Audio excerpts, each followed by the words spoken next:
ఎందుకు కంగారు పడిపోతున్నావు? ఎందుకు ఆందోళన పడిపోతున్నావు?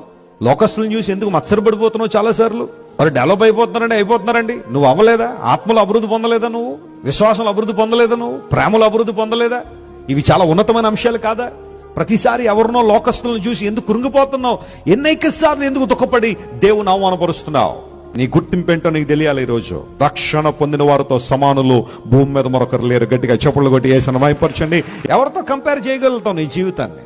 ఈరోజు వాట్సాప్ ఆన్ చేస్తా ఉంటే, యూట్యూబ్ ఆన్ చేస్తా ఉంటే, ఇన్స్టాగ్రామ్ ఆన్ చేస్తా ఉంటే ఒక వివాహం గురించే, పెళ్లి గురించి, ఆ పెళ్లిలో ఆమె ఎంత చీరగట్టింది, ఆయన ఎంత బట్టలు వేసాడు, ఆయన ఇలా మాట్లాడాడు, ఆయన అలాగే ఏడిసాడు, ఆయన ఇలా నవ్వాడు, ఆయన అలా గెంతాడు, మొత్తం అంత ఇదే యూట్యూబ్ అంతా.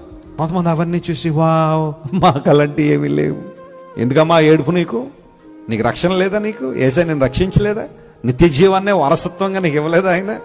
క్రీస్తు ప్రభువును అంగీకరించిన వారందరూ దేవుని వారసులు. హల్లెలూయా.